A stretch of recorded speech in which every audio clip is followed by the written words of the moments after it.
안녕하세요. 저는 성격이 활달하고 씩씩한 30대 후반의 여성입니다. 오늘은 저의 안식처이자 좋은 에너지를 주는 사연에 빠지다 채널에 제 이야기를 제보하기 위해 노트북 앞에 앉았는데요. 젊은 사람답지 않게 평소 전자기기 같은 것을 잘 다룰 줄 몰라서 이 노트북 역시 거의 유물과도 같은 물건인데 사연을 쓰기 위해 이것저것 만지느라 꽤 애를 먹었습니다. 아직 어린 우리 아이들의 도움도 받았죠. 아이들이 엄마 뭐 하는 거냐며 신기해하길래 대강 애들 밥을 차려주고 방문을 닫았는데요. 사실 이야기를 시작하려 하니 부끄럽기도 하고 쑥스럽기도 하네요. 부디 좋은 목소리를 가진 성우님과 편집자님께서 잘 커버해 주시길 바라는 마음으로 이렇게 적어봅니다. 아까 저를 활달하다고 표현했는데요. 저를 묘사하려니 별 다른 수식어들이 생각나지 않아 일단은 그렇게 적어보았습니다. 어렸을 때부터 워낙 사교적이고 사람들에게 말 붙이는 걸 좋아하는 성격이 저는 이 나이가 되어서도 그대로 유지되더라고요. 그런데 이상하게도 제 주변의 친구들은 내향인이라고 하죠. 말이 많지 않고 들어주는 성격의 친구들이 많더라고요. 그래서 그런지 저는 오늘의 사연을 쓰기 전 겪었던 온갖 우여곡절들을 그 친구들에게 털어놓으며 지내왔답니다. 참 고마운 친구들이죠. 덕분에 산 하나 오르면 산이 등장했던 결혼 생활을 잘 버텨올 수 있긴 했는데요. 이 친구들이 없었다면 제가 진즉에 이혼 도장 찍고 사랑스러운 아이들도 낳지 않았을 거란 생각이 듭니다. 자, 이제부터 도대체 제가 무슨 사연을 겪었길래 이렇게 서론이 긴지 궁금하실 텐데요. 먼저 이야기를 전하기 전 제 어린 시절에 대한 간단한 이야기를 먼저 해드릴게요. 저는 어린 시절 부유한 친정에서 자랐고 전혀 물질적인 결핍 없이 자라왔답니다. 덕분에 위축될 일도 없었고 무엇을 하든 늘 자신감이 있었죠.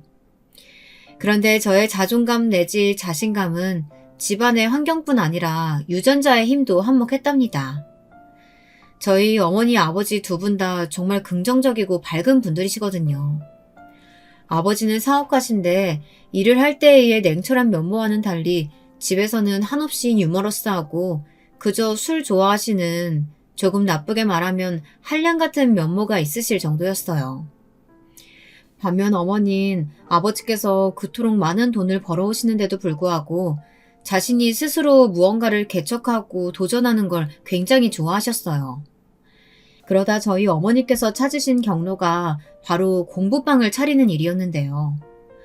여러 가지 사업들을 벌리시다 이내 아이들을 가르치는 일에 정착하셔서 몹시 그 일에 집중하시곤 했습니다. 그래서 저희 집은 제가 어렸을 적부터 다양한 연령대의 아이들이 북적이곤 했답니다. 어머니는 전 과목을 다 가르치실 정도로 굉장히 똑똑한 분이셨어요. 진취적이기도 했지만 워낙에 어머니 당신 스스로 학고열이 불타시는 분이라 그런지 아이들을 가르치는 일에도 열성을 보이시더군요. 제 생각에 어머니는 아이들을 가르치는 그 과정 자체를 무척 사랑하셨던 것 같아요. 어머니를 도와 자연스레 공부를 어렵게 생각하지 않을 수 있었으니 제가 좋은 대학에 입학했던 건 어쩌면 당연한 일이었던 것 같아요. 지금도 그 부분이 참 감사합니다. 아무쪼록 어머니나 아버지나 유쾌하고 낙천적인 성격을 가지신 덕분에 전 그대로 그 성격을 빼닮아 사회생활을 하면서도 쉽게 위축되거나 하지 않았어요. 은혜 씨는 대리님 무섭지도 않아? 나는 대리님 무섭던데. 은혜 씨 보면 정말 대단한 것 같아. 아까 막 버럭버럭 소리 지르시는데 눈 깜짝 안 하고 말이야. 뭐가 무서워요. 그냥 같은 사람인데. 오늘 컨디션이 안 좋으셨나 봐요. 나는 은혜 씨 그 자신감이 멋지다. 은혜 씨는 나중에 사업해도 잘할 것 같아. 언젠가 꼭 도전해봐. 분명 잘할 테니까. 안 그래도 생각 중이었는데. 감사합니다. 사람들에게 이런 칭찬을 듣는 건 기분 좋은 일이었어요. 사실 사회생활 하다 보면 왜 힘든 일이 없고 가슴 아픈 일이 없겠어요. 저도 사람인데 상처도 받고 속상하기도 하죠. 동료의 한마디에 욱할 때도 있고요. 그런데 타고난 성격으로 무던하게 넘겨버렸어요.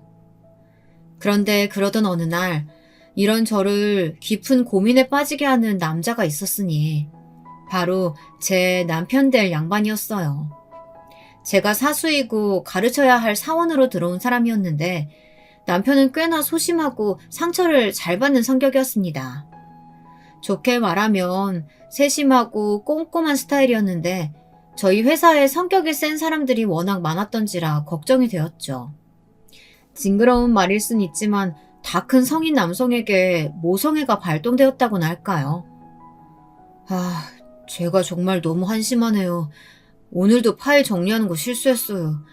저 때문에 대리님이 일 2번 하셔야 한다고 하시더라고요. 정말 저는 왜 이 모양일까요? 내일은 잘해야 될 텐데. 너무 걱정돼서 잠도 안 올 것 같아요. 제 존재 자체가 회사의 민폐인 것 같아요. 아니에요, 동민씨. 뭐 그렇게 심각하게 생각할 거 있어요? 동민씨, 충분히 잘하고 있어요. 내가 가르쳐본 신입사원들 중에서도 단연코 업무 파악 능력이 출중한데요. 센스도 있고요. 정말요? 정말 그렇게 생각하세요? 사실 그때 이미 남편은 저에게 반했다고 합니다. 그리고 저는 그 남자의 레이드를 느꼈지만 당시 회사에 사표를 내고 저만의 사업을 준비하기 위해 나갈 참이었던지라 거리를 두었죠. 회사 생활에서는 지루함을 느낀 지 오래였고 저는 학원을 차려 운영하고 싶었습니다. 결코 망할 사업이라고는 생각이 안 되더라고요. 어렸을 적 어머니에게 좋은 영향을 받기도 했고요. 그런데 그렇게 나와 열심히 학원 일을 알아보면서도 자꾸만 남편이 생각나더라고요. 그래서 정말 용기 내어 밖에서 따로 만나게 되었는데 그 만남이 연애가 되었고 결혼으로 이어지게 된 거였죠. 나는 당신이 나한테 그때 연락할 줄 몰랐어. 진짜 연락받고 얼마나 놀랐는지 몰라. 근데 한편으론 걱정이 되기도 했지. 당신 같은 사람이 나를 좋아해 줄까. 남편은 소심한 성격대로 이런 걱정을 했다고 하지만 그때 저는 오로지 이 사람과 잘 되고 싶다는 마음뿐이었어요. 결과적으론 연락하길 잘했죠. 결혼까지 이어질 정도로 인연이 되었으니까요. 하지만 결혼 후 모든 것이 어그러지게 되었습니다. 아마 제가 나중에 자서전이나 회고록이라도 쓰게 된다면 인생의 암흑기는 바로 결혼 생활이라고 단연코 말할 수 있을 거예요. 일단 시어머니를 만나면서부터 그 불길한 예감이 들어맞았는데요. 시어머니는 지금까지 집에만 계셨던 분이세요. 21살에 시집와서 단 한 번도 사회생활을 해본 적이 없으시고 또 왜인진 모르겠지만 자기는 일하는 여자들은 싫다고 하시더라고요. 특히 결혼한 여자가 가정에 충실하지 않고 일하며 돈 벌어오는 꼴은 더더욱 싫어하셨어요. 그게 바로 가정 망치는 길이야. 형 모양처라면 당연히 남편 내조하고 얌전히 애들 키우는 게 응당 맞지 않겠어요? 안 그래요, 아가씨? 아가씨도 결혼하면 일은 그만둘 거죠? 네? 저는... 엄마. 처음 만난 자리에서 그런 곤란한 질문을 해요. 이 사람이 어련히 알아서 할까? 당연히 그만두겠죠. 네. 여기서 제가 발견한 반전이 있었다면 남편은 회사에선 그토록 소심하고 발표도 덜덜 떨며 하는 사람이었건만 가치관만큼은 꽤나 보수적인 사람이었다는 거예요. 시어머니의 영향을 받을 건 말할 것도 없고요. 시어머니는 저를 앞에 두고 첫 만남에서부터 얼른 출산을 해야 한다는 것과 일을 그만둘 것, 이 2가지를 꺼내시어 당황스럽게 했습니다. 그리고 이는 결혼 후 처음 맞이하는 명절 자리에서도 마찬가지였어요. 은혜야, 나는 열린 사람이야. 딸이든 아들이든 성별도 상관없고 딸을 낳았어도 소중히 낳으면 다 내 이쁜 손주고 그렇지. 이 양반도 마찬가지고. 근데 애는 젊은 나이에 낳아야 은희도 편하고 애한테도 좋으니까 둘 다 임신 준비 얼른 하는 게 좋겠어. 그치? 네, 어머니. 근데 이 사람하고 이야기해보니까 어느 정도 신혼 즐기고 30 넘어가서 준비하는 게 좋을 것 같아서요. 그렇지, 여보? 응. 엄마, 우리 그렇게 하기로 했어요. 이 사람 아직 일 욕심도 있고 뭐 애는 조금 늦게 낳는 추세잖아요. 어? 그럼 애를 30 넘어서 낳는다는 거야? 아니 이건 명명백백히 노산이지. 무슨 말도 안 되는 말을 씨부리고 있는 거야. 너희 이러려고 내가 지금까지 인신 얘기할 때마다 빙빙 말 돌렸냐? 기가 막힌다. 아들, 이거 정말 네 생각이야? 제 귀에 눌리지 말고 네 입으로 말해봐. 네? 아니, 난 그러니까 우리가 아직 신혼이기도 하고 아내 말도 중요하고. 얘 너가 우리 애를 도대체 무슨 말로 살살 꼬셨길래 얘가 이러는 거야? 얘는 일찍 애 낳고 가정 꾸리는 게 소원인 애였는데 네가 아주 물을 제대로 이상하게 들여놨구나. 이 망할 거사. 어머니, 그게 도대체 무슨 말씀이세요? 말씀이 심하시네요. 임신은 부부의 일이라고 생각해요. 저희 30 넘어서 준비해도 늦지 않아요. 이건 저희 부부가 알아서 할 문제니까 재촉하지 마셨으면 좋겠어요. 시어머니는 제 말에 곧 쓰러질 것 같은 표정으로 저를 노려보시더니 그 눈빛이 살벌하기까지 했습니다. 그때부터 시어머니와는 미묘하게 사이가 틀어지는 게 느껴졌어요.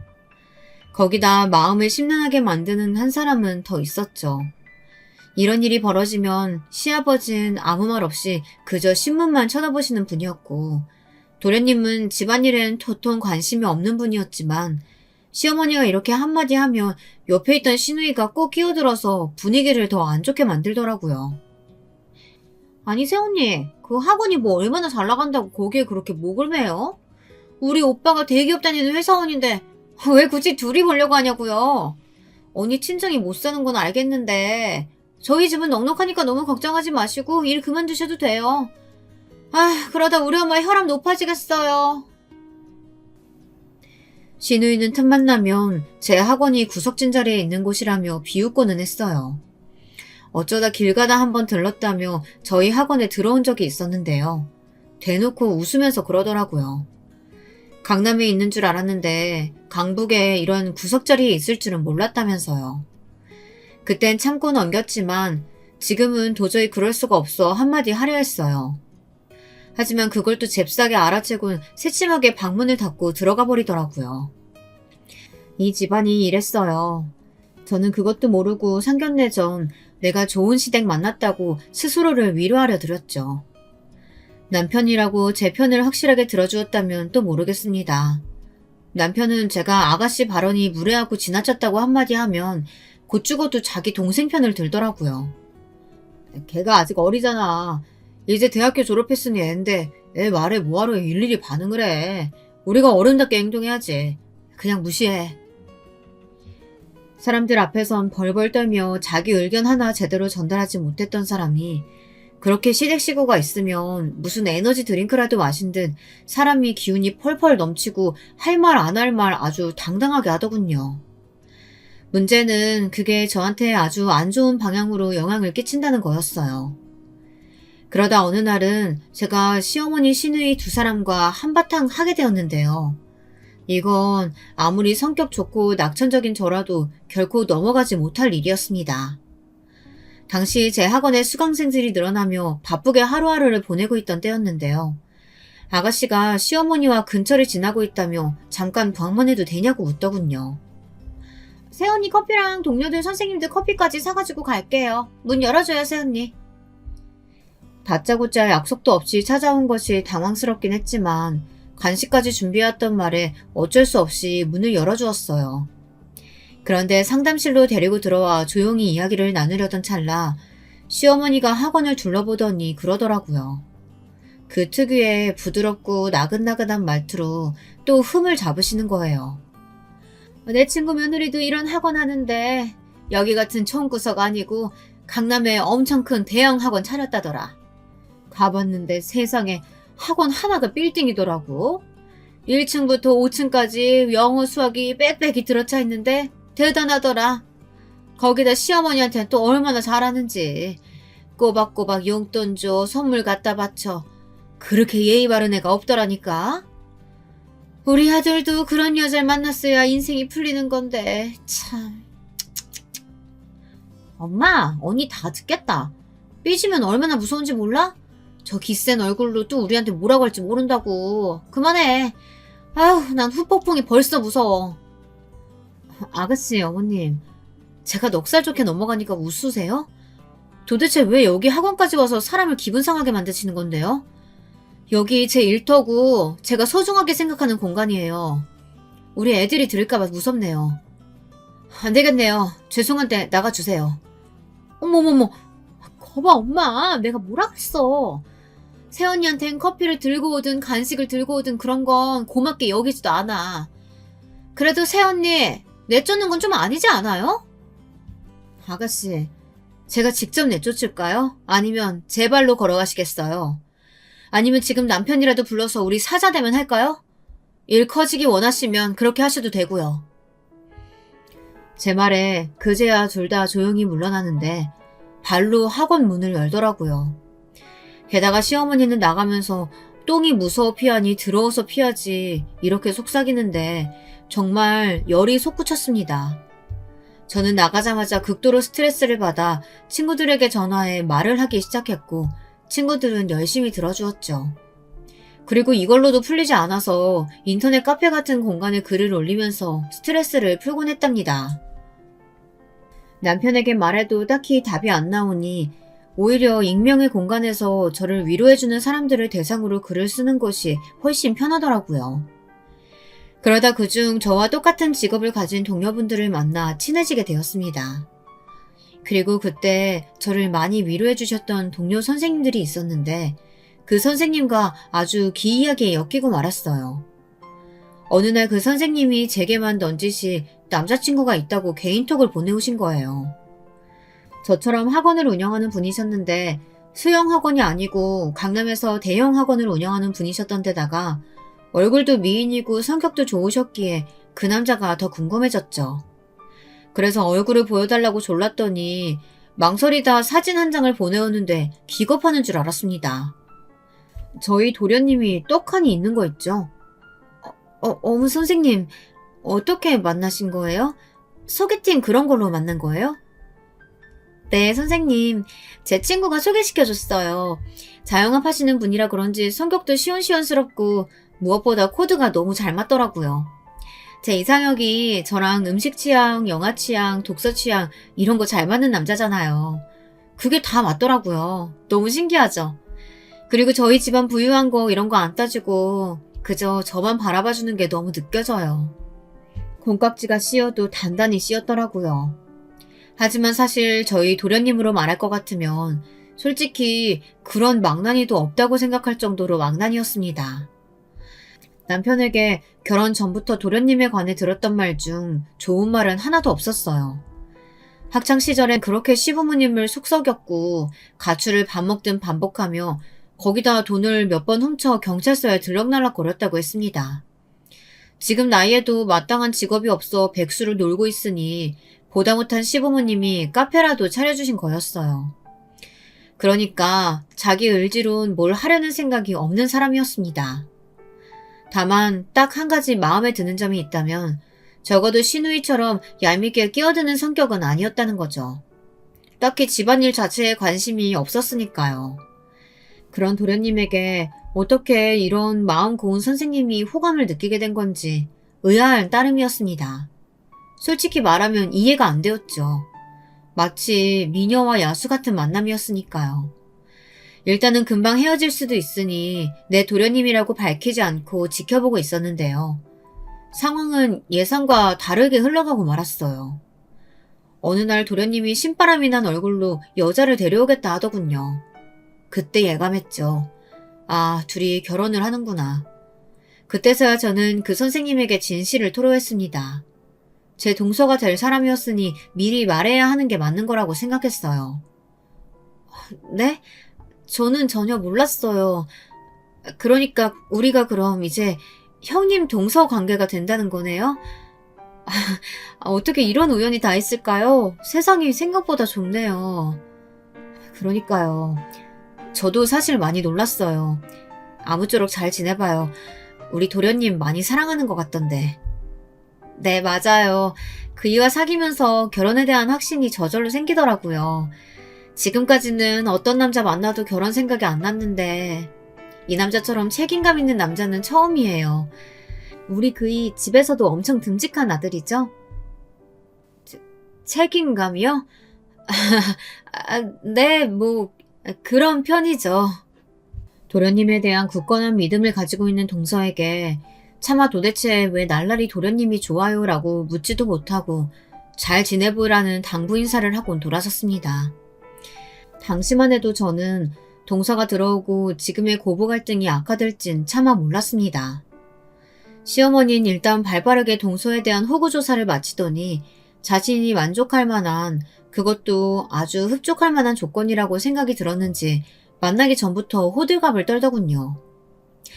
아이고, 우리 이쁜 둘째 며느리 참 귀티나게 생기지 않았니? 예연이야, 너 여기 와서 사진 좀 봐봐라. 이목구비가 오밀조밀하고 피부가 하얀 게 꼭 귀족 같다. 그치? 그러게, 무엇보다 돈이 많아 보이네. 아니, 실제로 돈 많다며? 작은 오빠 말로는 그 학원 빌딩도 엄마 둘째 며느리 친정 거라는데 엄만 좋겠어? 이게 웬일이야. 우리 작은 오빠가 사고는 많이 쳤어도 여자 꼬시는 능력은 타고났더니 이렇게 쓸 줄이야. 작은 오빠, 솔직히 노렸지? 무슨 노리긴 뭘 노려. 내가 사랑해서 만나는 거라니까.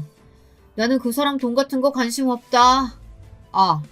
근데 그쪽 예비 장인 어른이 나 차 사주신다고 하더라. 나는 필요 없다고 했는데 그렇게 거절해도 자꾸 주시겠다고 하는 바람에 어쩔 수 없이 받게 됐어. 거봐 노렸어. 엄마도 이제 노났네. 엄마의 이쁜 둘째 며느리가 엄마 선물도 척척 사다 주고 원하는 해외여행도 보내줄 텐데 좋겠어 아주? 아휴, 그러게나 말이야. 시댁 식구들이 돌아가며 내뱉는 대사들은 참 징그럽게 그지 없었어요. 동서되기 전부터 알던 사람으로서 저는 동서가 어떤 성품인지 알고 있었습니다. 동정심이 많아 기부도 많이 하고 아이들을 진정으로 사랑할 줄 아는 사람이었죠. 그런 동서와는 너무 상반돼도 상반되는 도련님의 시댁 식구들까지 보고 있으면 제가 나서 뜯어말리고 싶을 정도였습니다. 그런데 여기다 대고 남편은 그게 또 부러웠는지 좋겠다면서 도련님을 질투하더라고요. 저 녀석은 도대체 뭔 팔자지? 우리 엄마 아빠 돈이나 축내던 놈이 갑자기 부자 여자 꼬셔가지고 결혼이라니. 이게 말이 돼? 짜증나. 진짜 되는 일 하나도 없네. 당신 동생이 좋은 사람이랑 결혼한 거잖아. 뭘 그렇게 화내. 당신은 속 편한 소리 한다. 당신은 몰라 내 기분이 어떤지. 나도 빵빵한 처가 있었으면 이렇게 대기업의 노예 개미처럼 살진 않았을 거라고. 주식도 더럽게 안 되고 진짜 인생 헛산 것 같다. 왜 여기서 우리 집 얘기야? 내가 당신한테 피해 준 거 있어? 당신의 시어머니랑 시누이가 오히려 내 학원에서 한 말들이나 생각해봐. 거기다 김치한다고 불러서 왼종일 학원 문 닫게 하고 김장시키고 그런 것들 생각해보라고. 시험기간이었는데 얼마나 곤란했는 줄 알아? 그럼 며느리 된 사람으로서 그 정도도 못하냐? 그 쬐끈한 학원 하루 문 닫는 게 뭐 대수라고. 아직도 그 소리냐? 지겹지도 않아? 그리고 우리 엄마 욕 좀 그만해. 나도 듣기 싫어. 남편은 자기 동생이 자기보다 잘 나갈 거란 두려움에 저한테 이런 막말을 던졌고 덩달아 남편과 제 사이도 나빠졌습니다. 한심하더라고요. 능력이 안 되면 받아들이고 회사원으로서 성실히 살던지 왜 만족하지 못하고 처가 탓을 하는지 말입니다. 저 때는 남편이 저희 집안의 실제 재산을 모르고 있었는데요. 처음에는 저도 솔직하게 다 오픈하려고 했습니다. 그런데 시어머니께서 임신 이야기를 하시며 저보고 빨리 애를 가지라고 강요하셨다고 했잖아요. 그런데 그 말을 듣자마자 덜컥 겁이 나더라고요. 만약 제가 친정의 재산까지 가지고 있다고 한다면 어머니께서 더더욱이나 제가 일을 할 필요가 없다고 생각하실 테였고 그래서 일을 그만두게 될까봐 두려웠어요. 그랬기에 남편 월급이 많은 편이지만 아이까지 데리고 살기에 아주 많은 편은 아니라고 생각하면서 일하는 시간을 벌어주려고 한 거였죠. 그래, 잘했어.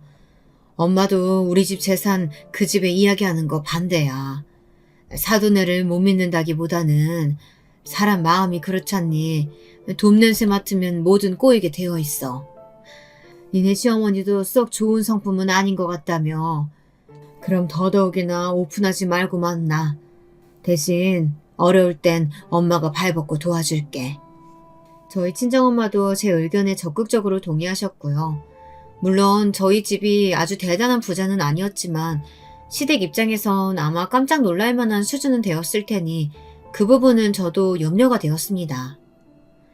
허나 시어머니가 동서를 편애하면서부터는 그 결정을 후회하는 마음이 생기더라고요. 시어머니는 부자 동서가 들어온 것도 모자라 저보다 먼저 임신까지 하자 더더욱 만세를 불렀습니다. 우리 집안에 드디어 격이 맞는 사람이 들어왔다면서요. 서방님의 말도 안 되는 허세도 더 부풀려졌고요. 형수님, 전 예전에 배우자 잘 만나야 인생 풀린다는 말, 그런 말 믿지 않았어요. 근데 이제 알겠다니까요. 우리 아내 만난 게 내 인생 최고의 행운이에요. 그죠, 엄마? 엄마도 얼마나 좋아요. 사람 잘 들이니까 우리 집안 전체가 폈잖아요. 맞아, 작은 오빠 말이. 이쁜 새언니가 명품도 사주고 내 평생 못 걸쳐볼 것들을 아무렇지 않게 사주는데 이보다 더한 행운이 어디 있겠어. 오빤 새언니 같은 사람한테 평생 충성해야 돼. 세상에 그런 사람이 어딨어? 그럼 우리 둘째 아가만한 사람 없다. 외모만 말하는 게 아니야. 겉모습도 중요하지만 사람이 무엇보다 속에 뭐가 들었는지 가장 중요한 법이지. 저런 예의 바른 마음씨까지 가지고 있으니 그야말로 완벽한 며느리지. 누구랑은 상당히 비교가 되지만 말이다. 엄마, 그렇게 말하면 알아채잖아. 그런 건 우리끼리 있을 때만 말해요. 아, 말이 나와서 말인데 새언니 너무 화내지 말아요. 워낙에 저희가 받은 게 많아서 그래요. 그래, 또 꽁하게 굴면서 우리 나쁜 사람으로 만들지 말어라. 맞다. 근데 그나저나 너는 형님이 돼가지고 동서가 임신했다는데 뭐 선물이라도 했니? 아무리 사정이 구려도 그런 건 윗사람이 알아서 잘 챙기는 법이야. 알아서 싹싹하게 잘 챙겨라. 우리 며느라가 기분 나쁘지 않게. 그야말로 기가 막혔습니다. 말수가 없는 시부를 제외하곤 시어머니, 시누이, 서방님이 번갈아가며 동서 칭찬을 하는데 저를 비교하며 깎아내리니 너무 속이 상하더라고요. 결혼 전 뭘 하든 자신감 넘치고 낙천적이었던 제가 시댁에 와서 점점 망가지는 게 느껴졌습니다. 속이 어그러지는 기분이랄까요. 마치 제가 들어오면 안 될 곳에 잘못 들어온 느낌이 들었어요. 동서가 이 세 사람의 등살에 못 이겨 돈을 써대는 것이 분명한데 왜 자꾸 그런 행위를 하는지도 이해가 되지 않았죠. 제가 알던 동서는 착한 사람인 건 맞지만 그렇다고 호구는 아니었거든요. 시댁 식구들이란 이유로 거절하지 못하는 건지 저는 궁금해서 물어봤습니다. 그랬더니 동서가 그러더군요. 형님, 어쩔 수 없어요. 이 집안 사람들 다 저만 보잖아요. 그리고 남편도 저를 너무 사랑해주고요. 저는 사람한테 약한 사람인가 봐요. 남편 눈을 보면 해줄 수밖에 없게 돼요. 그치만 나는 동서 걱정돼. 서방님 지금 사업한다고 어머님한테 말하고 다니는데 그것도 동서가 전부 지원해주는 거 아니야?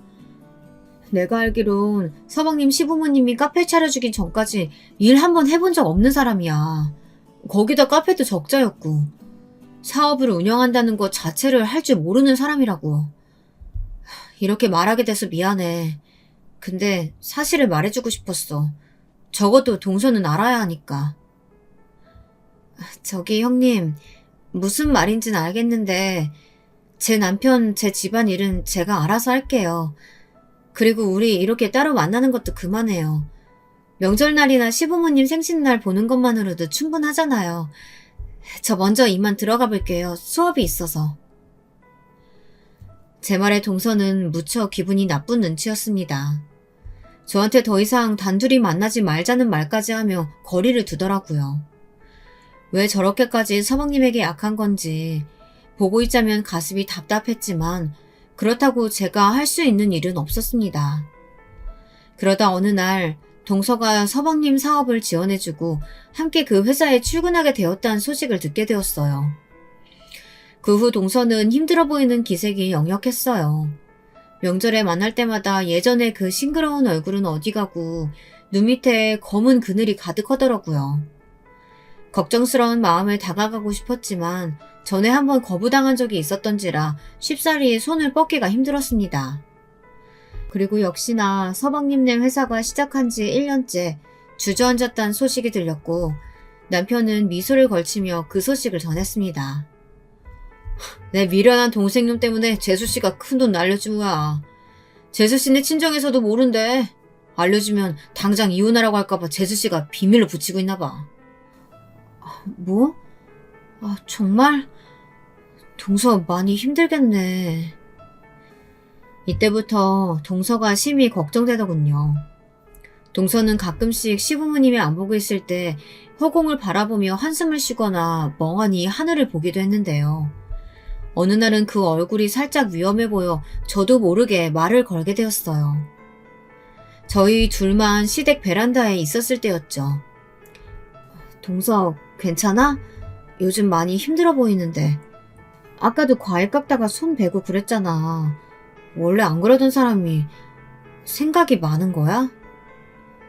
그게 형님, 혹시 내일 저녁쯤에 잠깐 시간 내주실 수 있으세요? 제가 형님 있는 쪽으로 갈게요. 뜻밖의 동서는 마음의 문을 열었고 다음날 저를 만나 솔직한 심정을 털어놓았습니다. 시댁 식구들이 얼마나 자신을 괴롭히는지 말입니다. 서방님은 회사가 망한 걸 동서 탓으로 돌리기까지 하는데 여기에 이어 또 다른 사업을 벌리려고 돈을 대달라고 한다고요. 정말 미치겠어요. 신우이는 저한테 한 달에 한 번씩 자기가 갖고 싶은 물건을 링크로 보내는 거 있죠.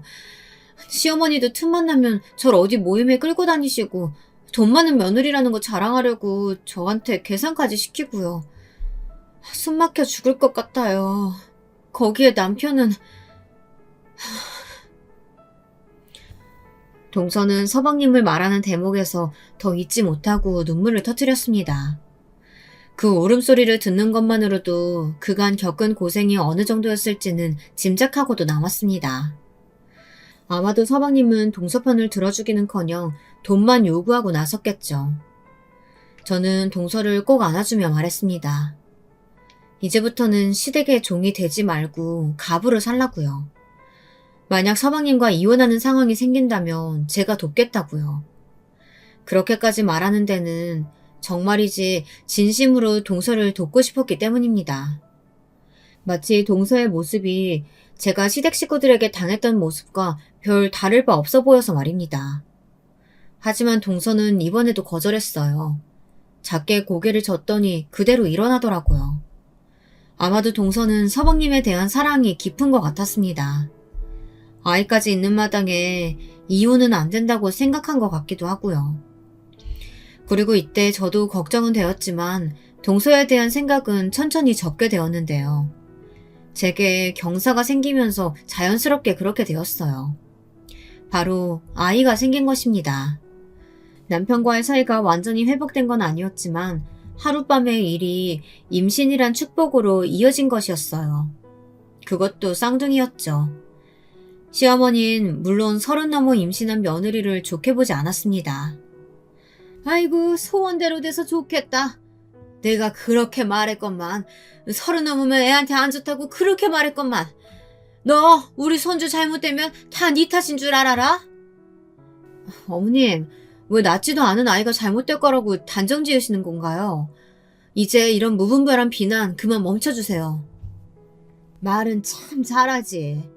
그나저나 난 아주 걱정이다. 애가 애를 키울 수 있을지.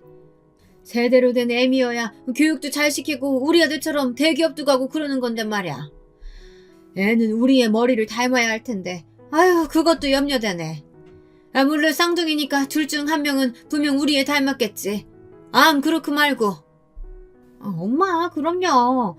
우리 큰오빠가 다른 건 몰라도 공부는 진짜 잘했잖아요. 분명히 우리 이쁜 애기들 오빠 많이 닮았을 거예요. 시댁 식구들은 제가 회사 다닐 적 남편의 사수였다는 사실은 까맣게 잊으신 듯 했습니다. 동네 학원을 운영한다는 이유로 동서와 사사건건 비교를 당하다 보니 어느새 제 위치는 바닥으로 떨어진 듯 했죠. 거기다 당시 학원의 수강생들이 적어졌던 터라 더 공격의 타겟이 되었죠. 시어머니는 임신까지 했으니 이제 학원을 접고 남편을 내조하는 데 집중하라 난리였습니다. 그리고 그 비교 대상은 역시나 동서였죠. 동서가 학원을 포기하고 서방님 사업을 지원해 준 걸 예시로 들면서 저 역시 동서처럼 남편에게 희생해야 한다고 여기더라고요. 아이와 남편, 가정, 이런 것들에 희생하는 삶, 그것만이 시어머니에겐 가장 온당한 삶이었습니다. 하지만 도대체 이 시대를 살아가는 여성들 중 누가 그런 고리타분한 옛날 사고방식에 순응할 수 있을까요?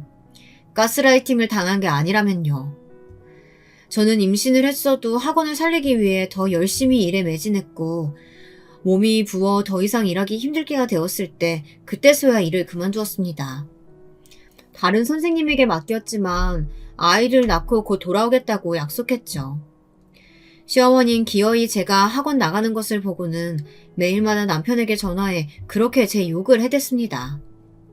제가 지금 일부러 저러는 거야. 그치? 일부러 나 엿먹이려고. 맞지?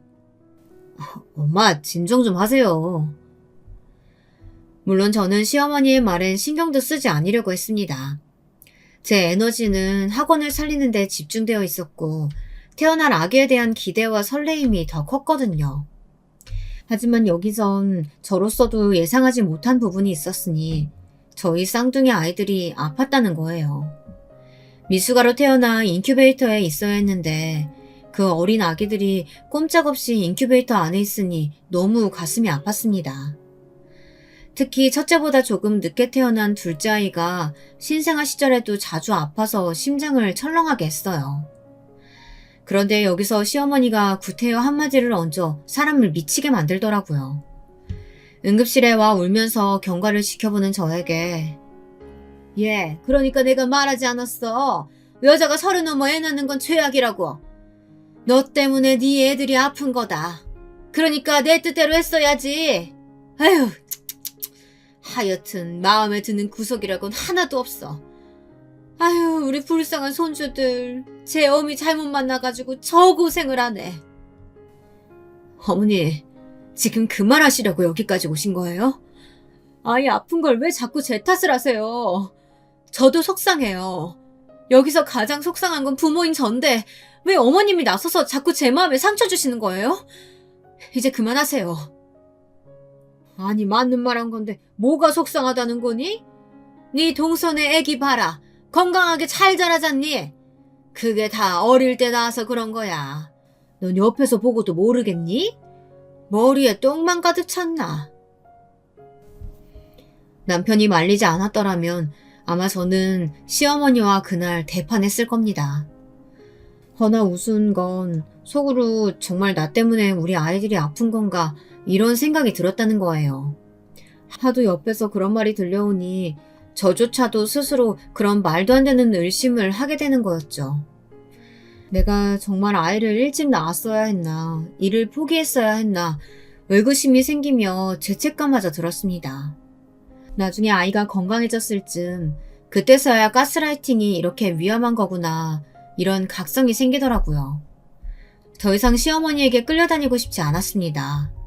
시어머니 때문에 마음을 다치고 싶지도 않았어요.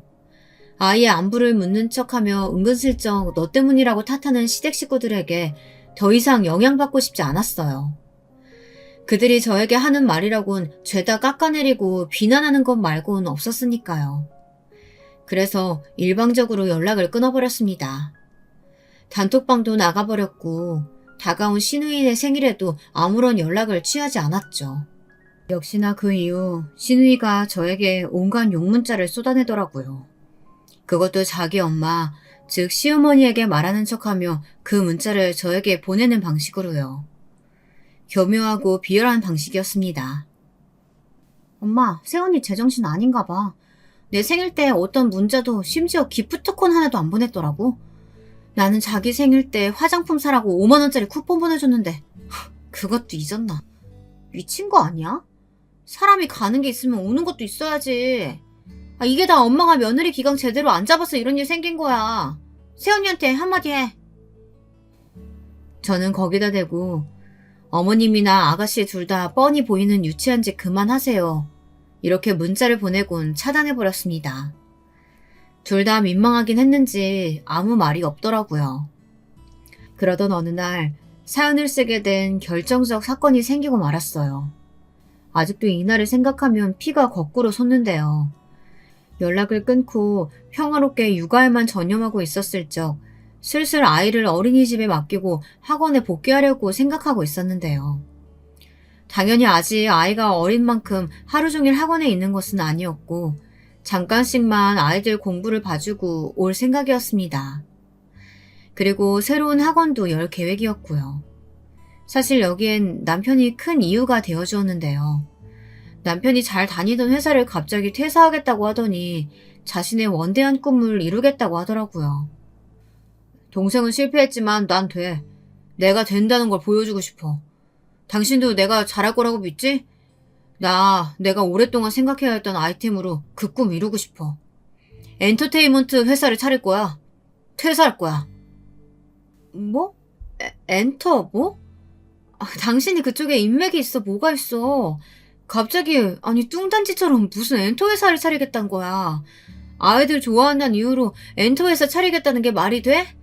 그리고 그걸 지금 나한테 통보하는 거야? 지금 말하면 됐지. 뭘 어떻게 말해야 되는데. 적당히 좀 해라. 네가 뭔데 훈계질이냐? 뭐 이럴 위치가 된다고 생각해? 여보, 난 직장 사수로서 당신 가르쳤었고 그렇게 당신을 알아. 당신한테 이 길은 어울리지 않아. 각자한테 다 맞는 그릇이 있다고. 하지만 남편은 자기 그릇이 작다고 무시하는 거냐며 벌컥 화를 내며 그 길로 사표를 던지고 혼자 나돌아다니기 시작했어요. 남편이 시작하겠다는 원대한 꿈이요. 한층도 세워보지 못한 채 무너지고 말았죠. 빚만 쌓였고요. 이때 사정을 알게 된 저희 친정에서 도와주시겠다고 나서셨습니다. 거절했지만 부모님께서는 건물도 이미 몇 개나 제 명의로 바꿔주실 계획이었다며 도와주시겠다고 하더라고요. 아니에요, 엄마, 아빠. 나 사실은... 이때 전 부모님께 솔직한 심정을 털어놓았습니다. 그간 제가 시댁에서 겪었던 일부터 시작해서 느낀 감정들을 고백했어요. 그랬더니 저희 어머니와 아버지 부르르 떠시며 한마디 하시더라고요. 이혼을 선택한다 해도 막지 않겠다고요. 최고로 좋은 변호사를 고용해 주시겠다는 그 말에 전 일단 알겠다고 했습니다. 그리고 저는 남편과 이혼할 것을 대비해 혼자가 될 계획을 차근차근 세워나갔습니다. 여기에 부모님의 지원이 약속되어 있었고요. 물론 전 이를 남편에게도 시댁에게도 비밀로 묻혔습니다. 그런데 그 시기 동서가 둘째를 임신했다는 소식을 알려왔습니다. 시어머니는 축하 파티 열어주고 싶어 극성이었지만 동서가 임신 초기라 입덧이 심해서 잘 먹지도 못하고 중기가 돼서쯤 안정이 될 것 같다고 그때가 되어서야 다시 모임을 열게 되었습니다. 그리고 그날 제가 이 결혼 생활에 종지부를 찍고 시댁을 통쾌하게 한 방 날린 사건이 일어난 것이죠. 형님, 어머님이 뭐라도 먹자고 하시네요. 형님도 참석해 주실 거죠? 저 형님이라도 있어야 마음이 좀 편할 것 같아요. 그래, 알겠어. 동서가 그렇게 말하니 어쩔 수 없네. 그날 봐. 사실 가고 싶지 않았어요. 하지만 동서가 주인공인 자리이기도 하여 참석을 하게 되었는데요. 물론 동서 얼굴 보고 선물을 주고 난 다음엔 바로 자리를 뜰 생각이었습니다. 오랜만에 본 동서 얼굴은 아이를 잉태한 엄마의 얼굴이라 볼 수 없을 만큼 콕 굳이 말하자면 참으로 불행해 보이는 얼굴이었습니다. 힘없이 저를 바라보며 웃어 보이는데 저는 그만 마음이 아파왔어요. 조금 이따 말씀드리겠지만 전번날 동서와 저만 알고 있었던 그 일이 생각나 마음이 쓰이기도 했고요. 시어머니는 또 저를 보며 동서네가 서방님 사업에 큰 지원을 해주기로 했다며 조만간 사돈댁과 밥을 먹기로 했다고 자랑을 연신 늘어놓으시더군요. 사돈댁도 씀씀이가 대단하신 분들이야. 원래 부자면 심성 나쁘단 편견 갖기 마련인데 사돈댁 보면 그런 생각 싸그리 사라진다니까. 어찌나 통도 크신지 글쎄 사위 추켜 세우시는 것도 그렇고 역시 부자들은 달라. 이번에도 그 새로 시작하는 우리의 사업을 사돈댁이 지원해 주신다지 뭐니. 아유 감사하기도 하지. 우리 둘째 아가 내가 너한텐 항상 고마운 마음뿐이다. 아유 근데 임산부가 왜 이렇게 말랐어. 옆에 있는 이 형님이 아주 코끼리 같아 보인다. 어머 그러니까 새언니 내가 좋은 필라테스 아는데 알려줘요? 새언니 진짜 심각하다. 요즘은 아줌마들도 잘 꾸며야 돼요. 내 친구들 애 낳았어도 밖에 나가면 다 처녀로 보던데? 새언니도 관리 좀 해요. 보기가 좀 역하다. 시어머니는 동서 위에 가장 좋은 한우를 주문했다며 엄선해온 소고기를 열심히 구우셨습니다. 콧노래까지 흥얼거리면서 동서 칭찬, 동서 친정 칭찬, 거기에 제 외모 비하를 반복하셨죠.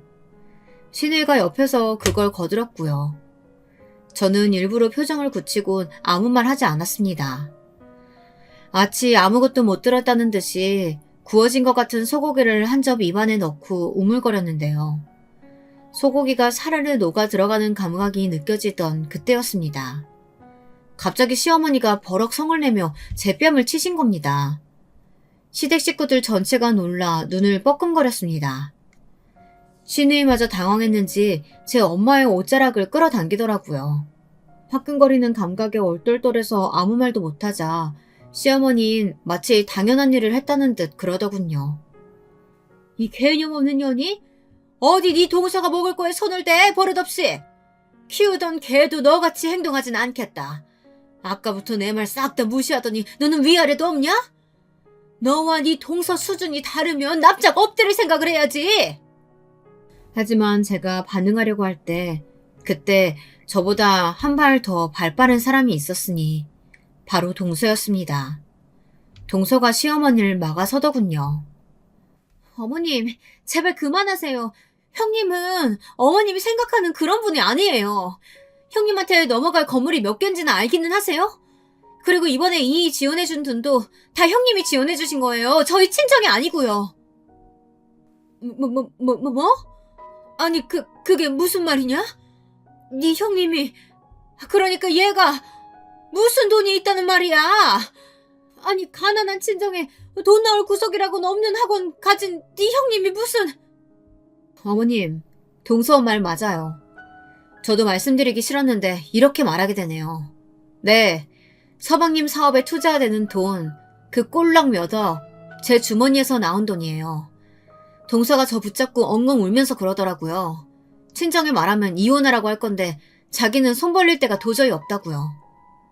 서방님 저번에 사업 빚이 꽤 컸죠? 그것 때문에 동서는 잘 나가던 학원도 접고 동서가 열심히 번 돈도 그 빚 갚는데 다 썼고요. 시댁 잘못 만난 동서가 너무 불쌍하더라고요.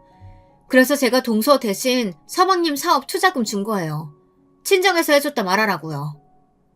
여러분, 이게 무슨 말이냐고요? 말 그대로입니다. 동서가 저번 날 임신한 채로 저를 찾아와 울면서 이 일을 말하더라고요. 물론 제겐 부모님이란 든든한 뒷배경이 있던지라 그 정도 돈을 지원하는 데는 전혀 문제가 없었기에 도움을 주었고요. 오로지 동서를 봐서 한 일이었습니다. 그리고 동서에게 제 친정에 관한 사실도 오픈했어요. 제 말이 끝나자 시댁 식구들, 특히 남편이 기겁을 하더군요. 기겁하는 그 모습이 어찌나 우스운지 그 앞에서 대놓고 비아냥거리고 싶어지는 마음을 간신히 억눌렀습니다. 대신 전 남편에게 이혼을 선고했습니다. 당신은 이제 아웃이야. 내가 시어머니한테 뺨 맞는 걸 보고도 가만히 있어? 그게 남편이니? 당신은 그냥 영원히 시댁 사람으로 살아. 우리의 양육권도 내가 가져갈 거니까 헛꿈 꾸지 말고 소송 준비해. 여보, 잠시만. 우리 대화를 좀 하자. 아니, 당신 왜 지금까지 숨긴 거야? 나 아직 당신한테 할 말 많아. 일방적으로 대화 끊지 말고 우리 얘기를 하자, 어?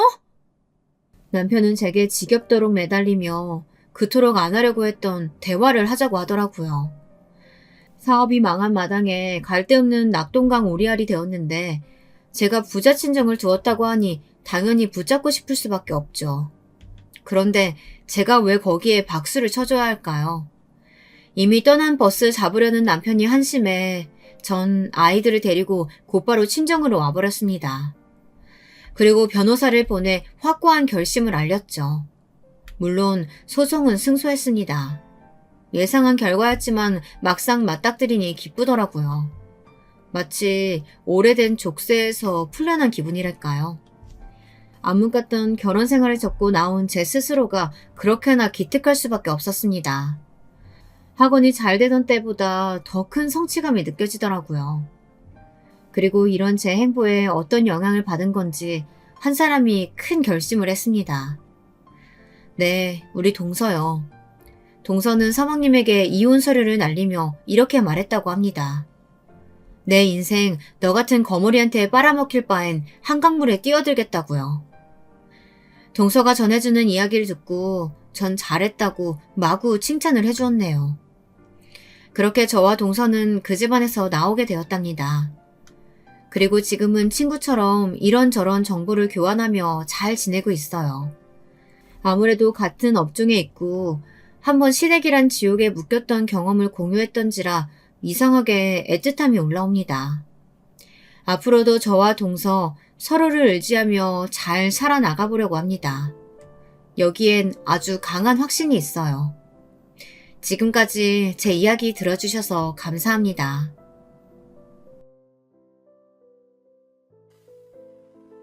안녕하세요. 저는 서울에 살고 있는 60대 여성입니다. 이렇게 글을 쓰는 것은 처음이라 어떻게 적어야 할지 모르겠네요. 하지만 어디에 털어놓을 곳은 없고 이렇게라도 하여 속을 풀고 싶어 한자 한자 적게 되었어요. 부디 따뜻한 시선으로 봐주셨으면 해요. 남편은 큰아들이 5살이 되던 해 세상을 떠났습니다.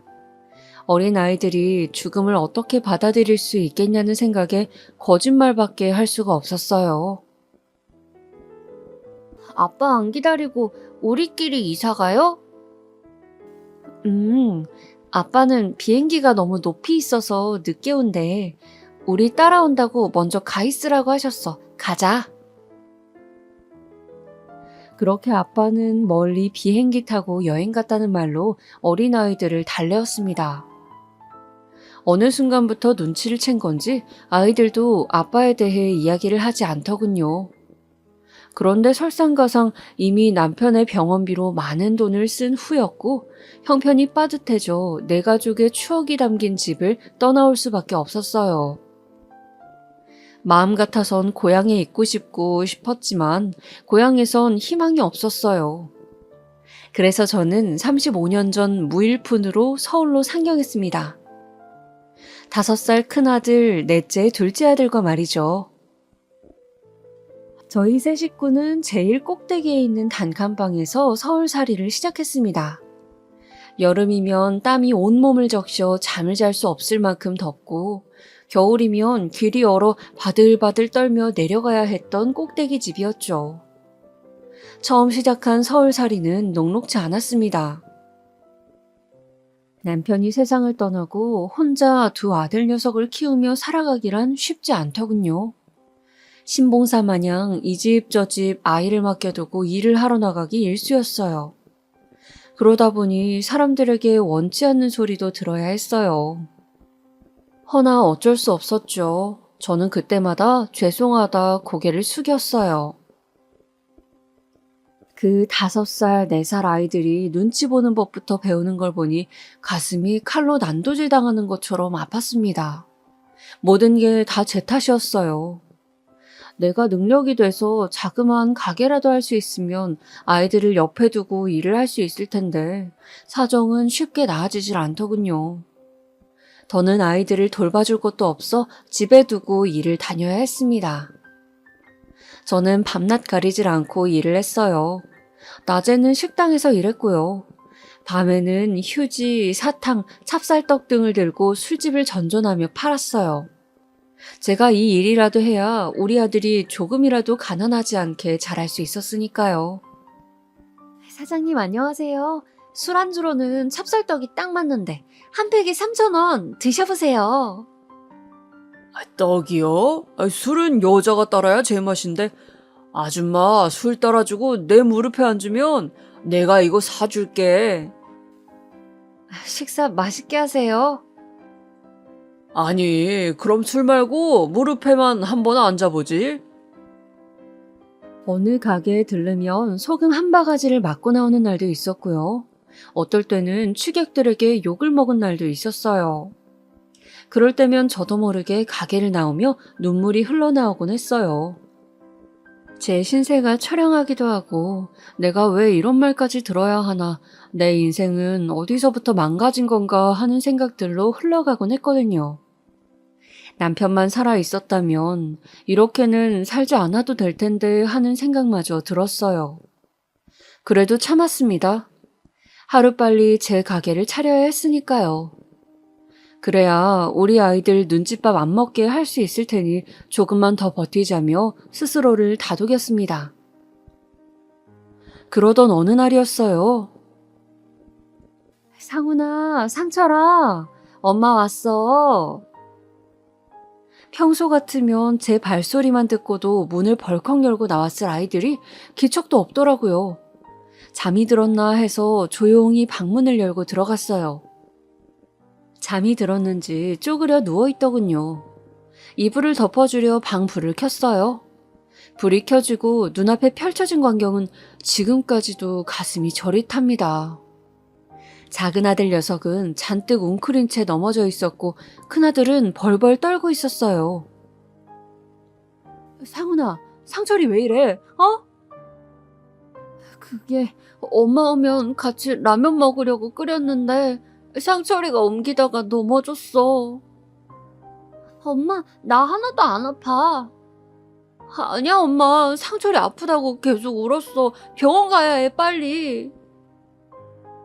큰아들의 말처럼 작은아들의 허벅지 안쪽은 화상을 입은 채 벌겋게 살갗이 벗겨져 있었습니다. 방바닥에는 엎어진 라면 냄비가 있었고요. 당장 아이를 둘러엎고 병원으로 달려갔어요. 어떻게 병원까지 갔는지 정신이 없었습니다.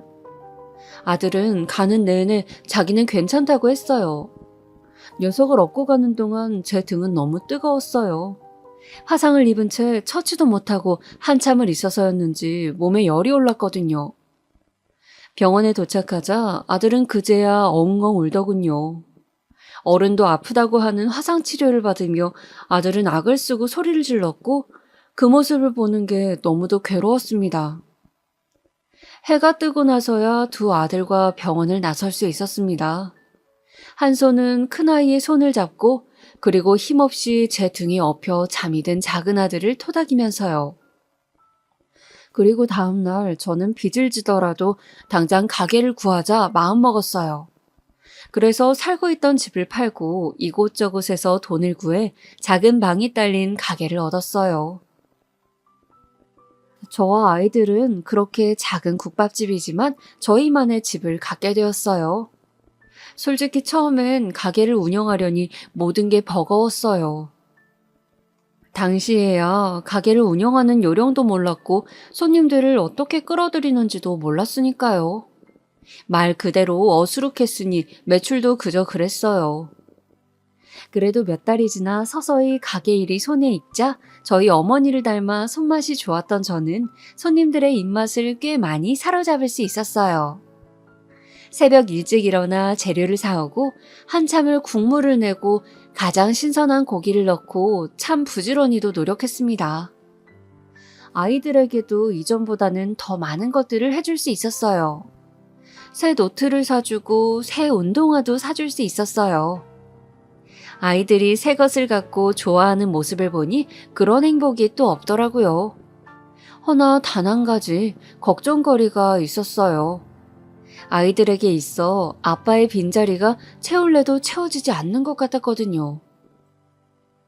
형님, 나는 우리 상훈이 상철이가 어디 가서 아빠 없이 큰 자식이라는 소리 들을까봐 그게 참 무서워요. 특히 상철이 녀석 속도 깊어서 저한테 당최 속을 털어놓질 않아요. 분명 저도 아빠가 보고 싶고 아빠 빈자리도 느껴질 텐데 한 번을 얘기하질 않더라고요. 그 녀석이 다 자네 생각해서 그런 거지. 자기 어미가 얼마나 열심히 사는지 아니까. 미안해서 그런 거지, 이 사람아. 맞아요, 형님. 나 진짜 열심히 살았어요. 그쵸? 근데 상차리 녀석 교복을 빠는데 주머니에 가정통신문이 있더라고요. 어머니, 아버지 성함이 뭐냐, 직업이 뭐냐, 그런 거 있잖아요. 가정환경 조사하는 거. 그런데 그 녀석 아버지 성함 적는 곳에 낙서했더라고요.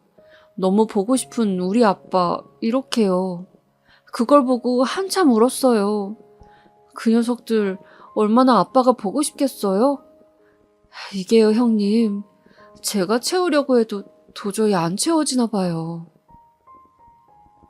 가게 문을 닫은 저녁 술 한잔을 하며 이런저런 넋두리를 친한 형님에게 했었는데 그 얘기를 둘째 아들 상철이 녀석이 문 밖에서 들은 모양이더군요. 다음날 아침 학교에 가며 저에게 편지를 쥐어주었어요. 아직도 편지는 제 방에 고이 보관하고 있어요. 엄마, 저 상철이에요. 저도 이제 어느덧 19살이 되었네요. 얼마 안 있으면 저는 성인이 됩니다. 엄마의 노력 덕분에 형이랑 저는 항상 행복했어요. 그리고 저희는 한 번도 아빠가 살아계시는 다른 친구들이 부럽지 않았어요. 저희한테는 엄마가 있으니까요. 저희한테 있어 엄마는 아빠이자 엄마였어요. 엄마, 그동안 너무 고생 많으셨어요. 제가 성인이 되면 엄마를 도울게요. 엄마 옆에서 배우면서 엄마가 해오신 일 제가 이어나갈 거예요. 그래서 엄마랑 형이랑 제가 얼만큼 잘 읽어나가는지 아빠께 꼭 보여드리고 싶어요. 저희는 엄마가 그 누구보다 자랑스럽습니다. 열심히 배울게요. 엄마, 항상 감사합니다. 상철 올림. 아이들에게 저는 항상 얘기했습니다. 좋은 대학에 가서 남들한테 인정받는 사람이 되라고요. 아이들만큼은 번듯하게 사회에서 살아가기를 바랬거든요. 그런데 아들의 편지를 읽고 나니 그런 생각을 한 제가 부끄러워지더군요. 내 일을 이렇게나 자랑스러워하는 아이들이 있는데 나는 왜 못나게 생각을 했는지 말입니다. 그래서 저는 아이들의 뜻을 존중하기로 했어요. 첫째 아이는 서울의 대학에 진학을 하였고요. 작은 아들은 고등학교 졸업 후 제 밑에서 가게 일을 배웠습니다. 둘째 아들 녀석은 죽은 남편을 닮아서인지 그렇게 부지런하고 손님들에게도 싹싹하기가 그지없었어요. 또 저와 달리 아들 녀석은 젊어 가게 홍보와 인테리어도 요즘 시대에 맞게 잘 해나가더군요. 덕분에 손님도 제가 운영할 때보다 많이 늘어나기 시작했어요. 아들과 둘이서만 하던 가게에 직원도 몇 명이나 고용하게 되었습니다. 점차 가게가 커져 2호점, 3호점도 내게 되었고요. 그러다 하루는 둘째 녀석이 저에게 봉투를 내밀더군요. 엄마, 이거. 이게 웬 돈이야? 그냥 엄마가 나랑 형 키우느라 고생한 거에 대한 내 마음이야. 네가 돈이 어디 있어서 가게에서도 월급으로 가져갔잖아. 됐어. 엄마 마음만 받을게. 아니야. 나 돈 쓸 것도 없잖아.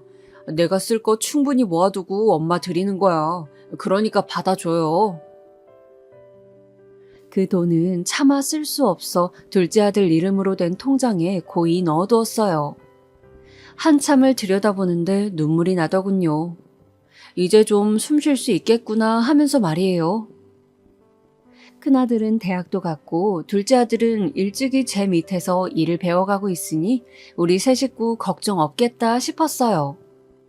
하지만 조금 섭섭했던 점이 있었는데요. 둘째와 달리 큰애는 연락이 없었거든요. 제가 몇 번 연락을 하면 엄마 나 지금 바빠서요 하고 전화를 끊기 일쑤였고 집에 좀 오라고 해도 엄마 공부하느라 바빠서 집 갈 시간이 없어요 하고 퉁명스럽게 받아치더라고요. 솔직히 그런 첫째를 보면서 씁쓸한 마음이 들지 않았다면 거짓말이에요. 그래도 내가 기른 자식인데 이렇게 몸이 멀어진다고 엄마도 잊은 건가 싶어 속이 참 상했습니다. 그러던 어느 날이었어요. 아주 오랜만에 큰아들이 가게로 찾아왔어요. 얼마만인가 하여 반가운 기색을 숨기지도 못하고 나갔는데 아주 청천벽력 같은 말을 늘여놓더라고요. 엄마, 나 결혼하고 싶은 사람이 있어요. 결혼? 그때 만났던 여자친구? 아니요, 걔랑은 헤어졌죠. 다른 애예요. 아, 그래. 근데 엄마 생각에는 취직을 먼저 하고 결혼해도 좋지 않을까 싶어. 그건 안 돼요. 저희 아이 생겼어요.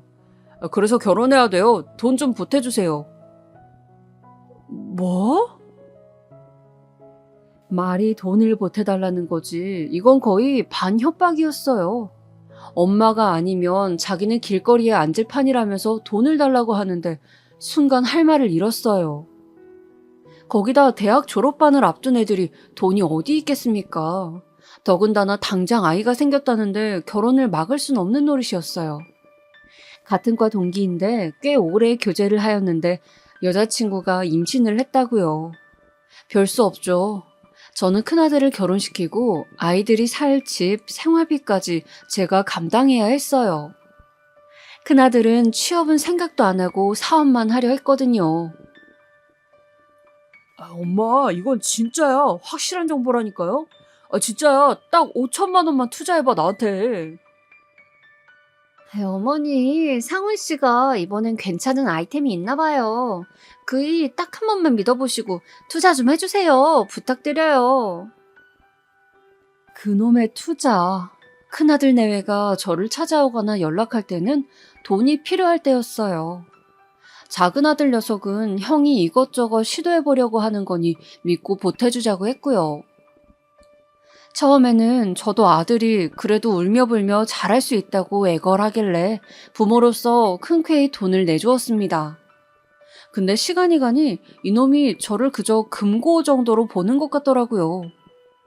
허나 자식 이기는 부모 있나요? 술만 먹으면 난리를 쳐대길래 참 많이도 돈을 줬네요. 그러던 중 둘째 아들 녀석은 군대에 갔고 저는 혼자서 가게를 운영하게 되었어요. 혼자 운영을 감당하려니 버거워 큰 며느리를 직영점에 앉히고 관리하게 했고 저는 체인점들을 돌아다니며 관리했고요. 그렇게 바쁘게 지내던 어느 날 달력을 보니 다음 달이 제 생일이더군요. 늘 오는 생일이라 평소 같으면 그냥 지나갔을 테지만 아이들도 없고 남편도 없는 생일이라니 조금은 적적하게 느껴졌습니다. 그래서 큰아들 내외에게 전화를 해 저녁을 먹기로 했어요. 약속 당일 들뜬 마음에 오랜만에 꽃단장을 하고 옷까지 새로 사 입었어요. 그런데 그때 전화가 오더군요. 엄마, 갑자기 장모님이 편찮으셔서 지금 빨리 처가에 가봐야 될 것 같아요. 오늘 엄마 생신인데 어쩌지? 아니야. 어여 가봐. 괜찮아. 얼른 가봐. 미안해, 엄마. 아들의 전화를 끊고 나선 어쩔 수 없이 혼자 식탁에 앉아 미역국을 먹었습니다. 그마저도 사돈이 편찮으시다니 가만히 있을 수 없어 약을 지으러 가고 있었어요. 그런데 마침 친구에게서 전화가 오더군요. 친구는 이상하게 제가 호텔에 있다고 생각하고 있었어요. 예, 나도 우리 애들이랑 여기 왔어. 얼굴이나 좀 보자. 여기 로비에서 만날까? 뭔 소리야. 저는 지금 서울이네요, 아주머니. 어머, 그래? 아니, 상훈이랑 상훈이 식구가 보이길래 너랑 같이 온 줄 알았지? 너 오늘 생일이라 가족여행 온 줄 알았다, 얘. 전화를 받는 내내 얼굴이 붉어지고 손이 덜덜 떨리더라고요. 장모님이 편찮으신 게 아니라 그냥 저희들끼리 놀러 간 거였어요. 그냥 사실대로 말해주지. 그럼 좀 덜 비참했을 텐데 말입니다. 그래도 이해했습니다. 한참 젊을 때 저희 부부 여행 다니는 게 얼마나 즐겁겠어요. 서운해하지 말자며 스스로를 다독였습니다. 하지만 서운한 마음을 가눌 길은 없더군요. 그리고 터덜터덜 집에 오니 택배가 와 있더군요. 그건 작은 아들 녀석이 그 작은 군인 월급을 모아 미리 보낸 제 생일 선물이었습니다. 박스를 붙잡고 한참을 울었네요. 그 후 큰아들 내외에게 딱히 내색하지 않은 채 평범하게 지내왔습니다. 그러던 어느 날 일이 터지고 말았습니다. 이번에야말로 기가 막혀 말도 나오지 않는 대형 사건이었죠. 저기 큰 사장님, 다른 게 아니라 말씀드릴 게 있는데. 무슨 일이 있어요, 김 실장? 저 다른 게 아니라요. 작은 사모님 계신 직영점에서 자꾸 정산이 빈다고 연락이 와서요. 정산이 비어요? 예, 매출액 중간 확인할 때마다 자꾸 금액이 달라지나 봐요. 그런데 그게 작은 사모님이 카운터에 계실 때만 유독 그래서. 우선은 제가 확인해 볼게요. 고마워요, 김 실장. 말을 들으면서도 심장이 두근거렸어요. 그리고 설마 아니겠지라는 마음으로 직영점 매장에서 넘겨받은 CCTV 영상을 돌려봤어요. 설마 아니겠지가 아니더군요. 큰며느리가 카운터를 보며 현금으로 들어온 매출을 매상에 올리질 않고 현금으로 챙기거나 특정 테이블을 메뉴를 누락시켜 등록한 후 돈을 챙겨두었더군요.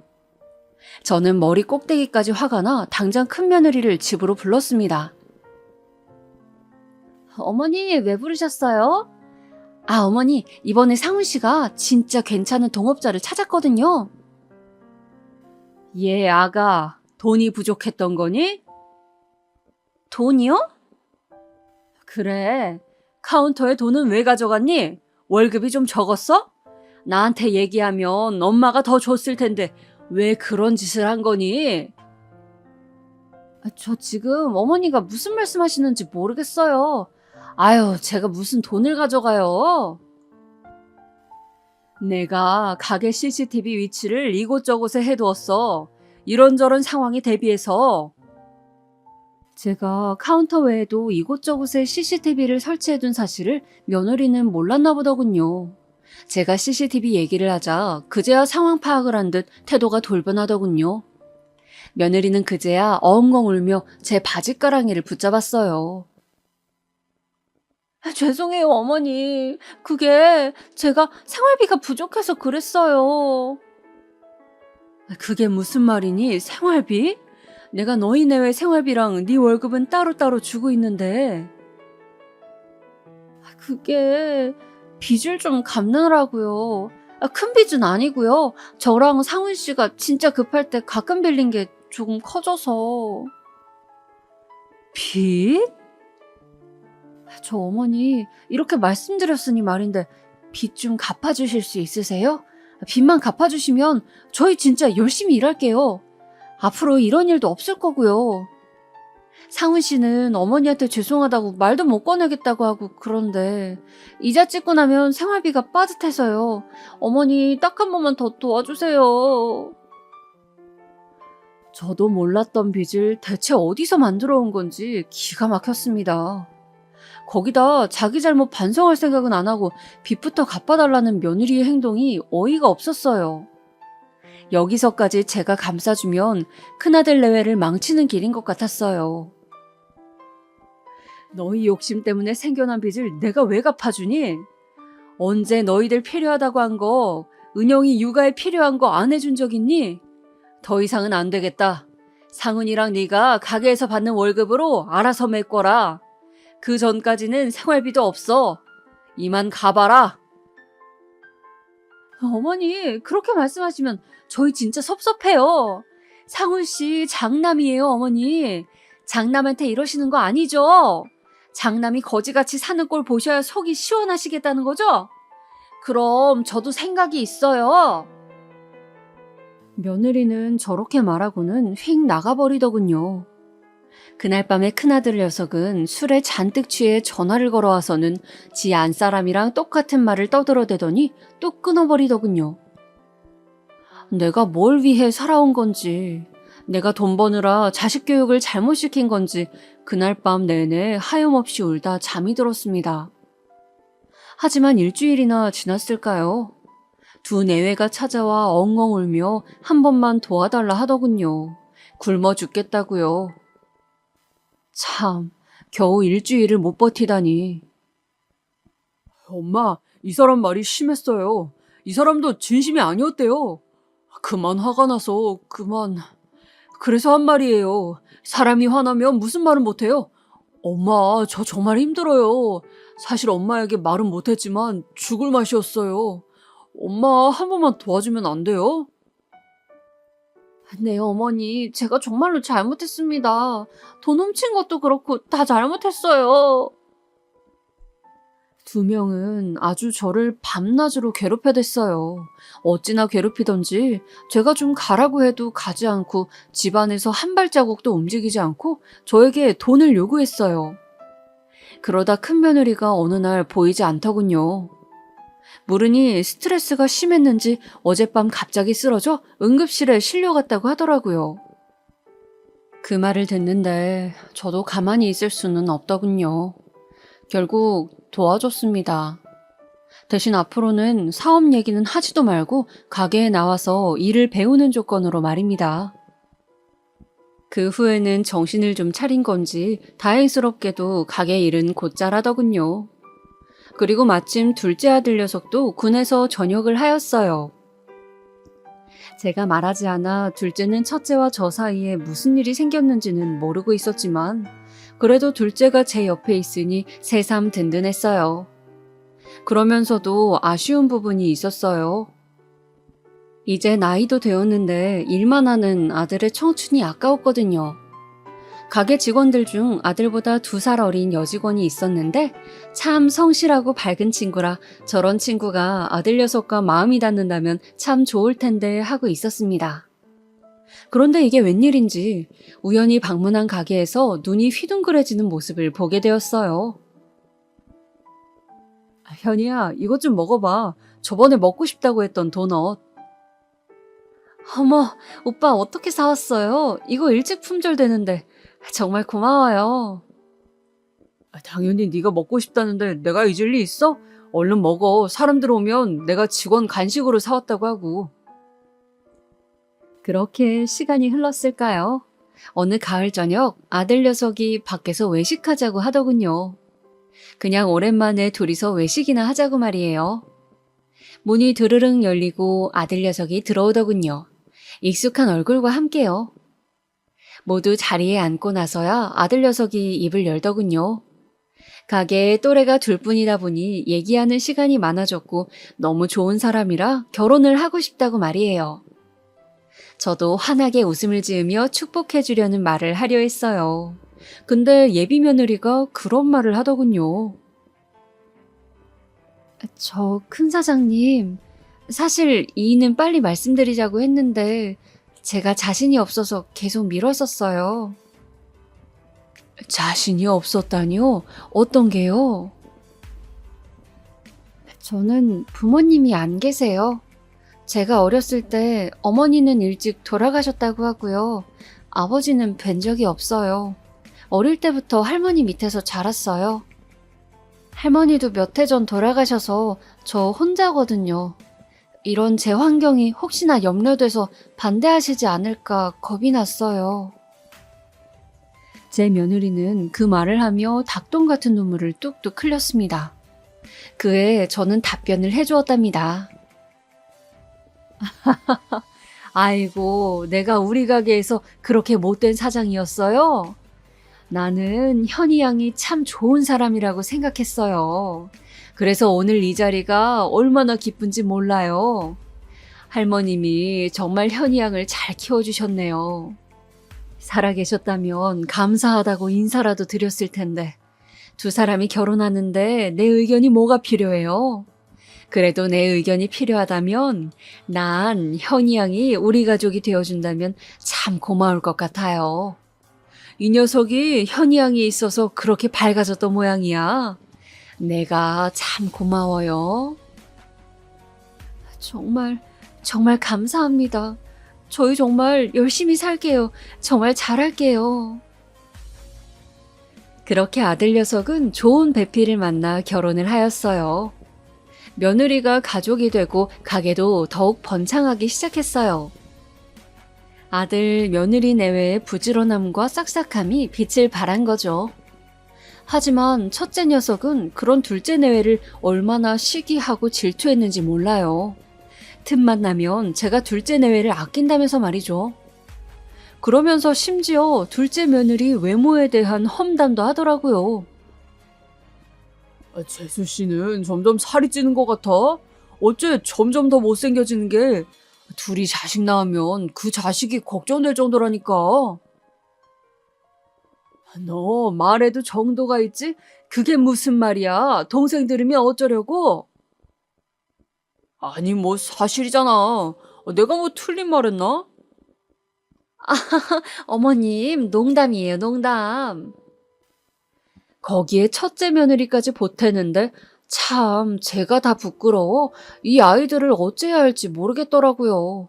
어쩜 그리 철이 안 들었는지.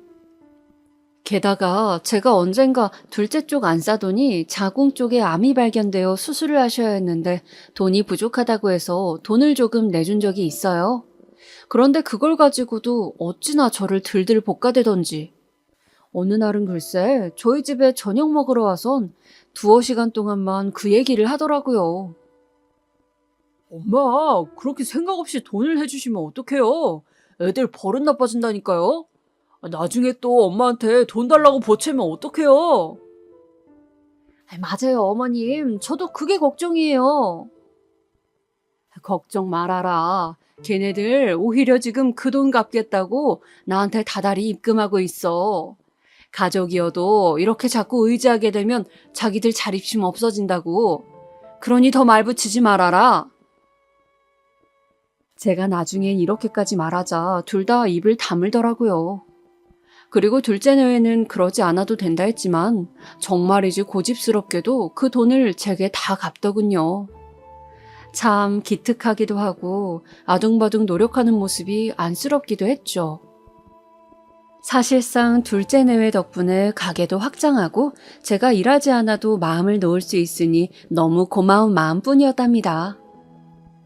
허나 반대로 첫째 내외는 어째 시간이 흐르면 흐를수록 꾀만 부리는 것 같더군요. 그러면서 점점 욕심을 내기 시작했어요. 어느 날 저를 붙잡고 그러더군요. 엄마, 나 몸이 피곤해서 일주일에 6번 다 나가는 건 무리예요. 내가 명색의 사장인데 굳이 그렇게까지 할 필요 있어요? 그게 갑자기 무슨 말이야? 가게에 주인이 없으면 안 된다는 게 엄마 원칙인 거 모르니? 늘 지켜온 원칙을 이제 와서 어기면 어쩌겠다는 거야. 거기다 너는 엄마가 사정을 봐줘서 이미 출근도 늦게 하잖니? 출근 그거 몇 시간 늦게 한다고 몸이 나아요? 며칠째 몸이 계속 쑤신다고요. 아님 가게 명의를 제 명의로 돌려주시던가요. 제 것도 아닌 가게이니 제가 욕심이 안 나는 것 같아요. 뭐야? 참으로 기가 막혔어요. 그렇게 시작된 실랑이는 점점 커져 싸움이 되었고 나중엔 둘째까지 화가 나 첫째를 지적하고 나섰어요. 허나 첫째는 자기가 잘못한 게 뭐 있냐며 배째라는 식으로 나오더군요. 엄마, 솔직히 이 집 장남은 나예요. 내가 둘째 쟤 군대 가기 전부터 이 가게에서 엄마 일 도와가며 일했다고요. 근데 왜 가게 하나 못 준다는 거예요? 엄마가 그러고도 부모예요? 뭐라고? 이놈의 자식이 어디다 대고 그런 소리를 하고 있어? 첫째는 사업 자금을 받아 홀라당 까먹은 건 생각도 안 나는지 제가 마치 자기에게 해준 게 하나도 없다는 둥 말을 하더라고요. 얼마나 배신감이 들던지 아무리 자식이라 할지라도 막상 앞에서 그런 말을 들으니 눈물이 날 만큼 마음이 서글퍼졌습니다. 애들 아빠 없이 고생고생하며 키웠는데 내가 이런 대접을 받으려고 이 나이 때까지 살았나 하는 생각에 충동적으로 머리를 콱 박고만 싶었어요. 그리고 그날은 애들 아빠 사진을 꺼내보며 숨을 죽여 울었습니다. 그렇게 첫째 때문에 스트레스를 받다 보니 몸 여기저기가 아파지기 시작했어요. 왜인지 모르겠지만 자고 일어나면 눈앞도 뿌옇고 어질어질했어요. 게다가 가게 상황도 바쁘게 돌아가게 되면서 손 갈 때는 더 많았죠. 둘째 애들은 저에게 쉬라고 계속 권유를 하긴 했지만 저는 하루도 마음 놓고 쉴 수가 없었어요. 그러던 어느 날 둘째 내외와 함께 영업 마무리를 하는데 갑자기 눈앞이 시커매지더군요. 그 뒤로는 기억이 없었습니다. 눈을 떠보니 병실이더군요. 그런데 둘째 내외가 절 보며 조용히 흐느끼고 있었어요. 첫째는 어딜 갔는지 보이지 않았고요. 그 후 저는 아이들에게 왜 고작 쓰러진 걸로 우냐며 달래주곤 몇 가지 검사를 받게 되었죠. 솔직히 검사를 받으면선 당연히 과로겠거니 생각하고 있었어요. 요즘 스트레스도 많았고 몸도 무리했으니까요. 허나 제 예상과 달리 의사로부터 조금은 충격적인 이야기를 듣게 되었습니다. 의사의 말을 들으면서 하늘이 노래지는 느낌마저 들었습니다. 어딘가 마음이 허탈해지기도 하고 내가 나이를 먹었다는 게 실감이 되기도 하고 일을 좀 덜 할 걸 후회도 되고 남편도 생각나고 네, 예상하신 분들 있겠지만 제가 암이라고 하더군요. 그것도 초기가 아니라 어려운 상태였습니다. 엄마 어떡해. 어떡하면 좋아. 큰아들은 이제야 자신이 한 짓들이 다 미안하고 죄스럽다며 제게 울고불고 했습니다. 괜찮다고 아무리 제가 달래도 수술 전까지 눈물을 멈추질 못하더라고요. 그런 첫째의 모습을 보고 있는데 첫째 때문에 비록 마음고생은 많이 했지만 그래도 우리 첫째가 날 걱정해주는구나 하는 생각에 안도감이 좀 들기도 했어요. 그리고 조금은 나아진 기분으로 수술실에 들어갈 수 있었답니다. 수술을 받고 회복하는 기간은 사실 많이 괴롭고 고통스러웠어요. 힘든 수술을 받으시는 분들 모두 존경한다고 말씀드리고 싶을 만큼 저는 하루하루가 너무 아팠어요. 그래도 아들 내외가 꾸준히 와 간병인도 쓰지 않고 저를 돌보고 특히 둘째가 가게에서 일하는 동안 첫째가 제 곁을 꼭 지키고 있으니 마음이 든든하더라고요. 그런데 그렇게 모든 걸 이겨내고 퇴원하는 날 저는 너무도 끔찍한 진실을 알아버렸답니다. 첫째 내외가 잠시 병원에 있는 편의점에 다녀온다길래 아이들을 보내고 기다리고 있었는데요. 한참을 지나도 오질 않아 혼자 힘든 몸으로 병실을 나섰어요. 마침 아이들의 목소리가 들리더라고요. 내 연기 어땠어? 어색하진 않았지? 괜찮았어, 아주. 그래, 다행이다. 이제 엄마한테 재산 나눠달라고 말하려고. 엄마도 솔직히 이제 죽은 문턱까지 밟아봤으니 생각이 달라졌을 거 아니야? 아무리 노인네라도 결국 오래 못 살 건데 미리미리 주고 죽어야지. 그럼 자기가 눈물 연기도 하고 어머님 걱정하는 척도 많이 했으니까 뭐라도 더 올 거야. 장남인데 당연히 많이 해주시겠지. 들으면서도 제 귀를 믿을 수가 없겠더라고요. 몸에 힘이 빠져 주저앉을 뻔한 걸 겨우 힘을 주어 지탱했어요. 어떻게 이럴 수가 있는지 차라리 믿고 싶지가 않았습니다. 당장이라도 첫째 내외에게 가 멱살을 잡고 싶었죠. 허나 그럴 힘도 없었고 그저 살고 싶지 않다는 생각만이 가득해져서 그대로 첫째 내외의 부축을 받으며 집으로 돌아갔어요. 마침 둘째 쪽도 집에 와 있길래 함께 들어왔습니다. 아이들이 집에 들어와 대신 짐 정리를 해주고 청소를 해주면서 부지런히 몸을 움직이고 있을 때도 저는 멍하니 TV만을 바라보고 있었어요. 그러다 시간이 얼마 정도 지났을까요? 저녁 때쯤 첫째가 조심스레 입을 떼었습니다. 엄마, 이제 미리 재산을 나눠주시는 건 어때요? 미리 나눠주시면 저랑 상철이가 얼굴 붉히지도 않을 테고요. 형, 엄마 퇴원하신 지 하루도 안 됐어. 그리고 나는 엄마한테 재산 받을 생각 없어. 이 사람도 마찬가지고. 우리는 그냥 엄마 가게 이어서 운영할 거야. 어머, 왜 저희를 나쁜 사람 만드세요? 그럼 재산 안 받겠다는 각서라도 쓰시든가요. 그리고 동서는 직원으로 시작해서 어떻게 서방님을 꼬드겼는지 모르겠는데 내가 동서 속을 뻔히 알지. 돈 보고 시집 온 거 아냐? 근데 어떻게 재산에 욕심이 없을 수 있어? 말이 되는 소리를 해야지. 형수, 말씀이 너무 심하세요. 그게 무슨 말씀이세요? 농담한 거 가지고 뭘 심하긴. 엄마도 한번 잘 생각해보세요. 저랑 상철이랑 지금 잘 나눠주셔야지 나중에 분쟁할 일 없지. 사람 일 혹시 또 모르잖아요. 그때 제 이성은 끊어졌습니다. 저는 조용히 첫째 아이를 불렀어요. 상훈아. 네? 너희 식구 데리고 나가라. 불편하다. 엄마, 왜 그래요, 갑자기? 나가기 싫으면 이제부터 내 말 잘 들어라. 상훈아, 상철아, 그리고 아가, 너희들까지. 둘째야, 너는 녹음기 켜. 둘째 며느리는 제 말에 녹음 버튼을 눌렀고 저는 자리에서 일어나 아이들을 보며 얘기했습니다. 엄마가 생각해도 재산을 미리 주는 게 나을 것 같다. 엄마가 너희에게 자세히 얘기하지 않았지? 가게 체인점 운영 비용이 들어오는 곳이 10곳이고 이 집 건물도 엄마 거고 제주도에도 엄마가 사놓은 땅이 있고 노원에 있는 꼬마 빌딩까지 이게 내 재산 전부야. 이 집 있는 건물 이거는 내가 죽기 전까지 내 것으로 하자. 나도 먹고는 살아야 하니. 상철이 네가 체인점 10곳, 제주도 땅, 노원 꼬마 빌딩, 그리고 엄마가 죽고 나면 이 건물까지 다 가져가라. 제 재산이 그렇게나 있는지 아이들은 몰랐어요. 일부러 얘기하지 않았거든요. 혹시나 아이들이 제게 재산이 이렇게 많다는 걸 알면 엄마 재산을 믿고 망나니처럼 살아갈까 봐서요. 괜히 밝히지 않았나 싶었지만 지금 생각하니 그게 제 선견지명이더군요. 만약 제게 그 많은 재산이 있다는 걸 알았다면 큰아들은 한 푼이라도 뺏기 위해 달려들었을 테니까요.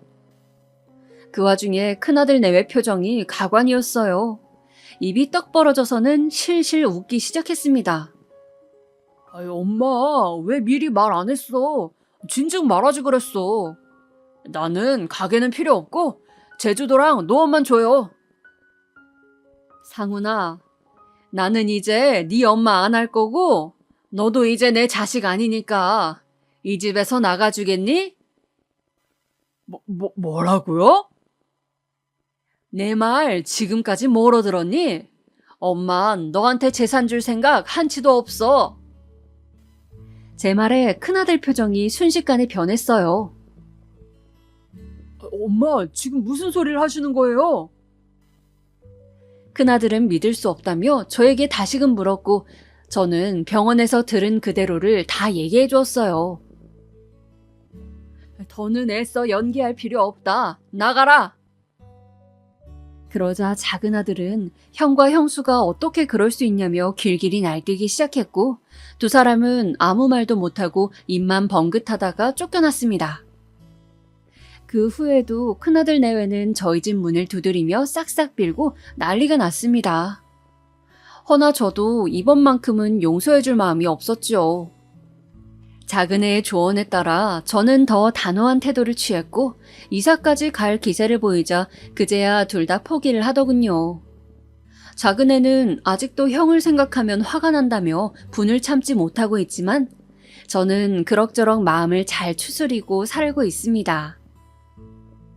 처음에는 아들과 이런 식으로 인연을 끊는 것도 두려웠고 어린 시절 순진무구했던 큰애의 모습이 꿈에 나와 괴롭기도 했어요. 그렇지만 제가 그 아이를 계속 도와주고 품는 것이 아닌 이 선택이 잘한 것이라는 판단이 들어 지금은 괜찮아졌어요. 또 둘째가 제가 걱정이 많이 되는지 수시로 찾아와 안부도 물어주고 챙겨도 주고 있어 외롭지도 않고요. 오늘을 이후로 이 이야기는 제 마음에만 담아둘 것이지만 그래도 마지막으로 여러분들에게 털어놓고 싶었어요.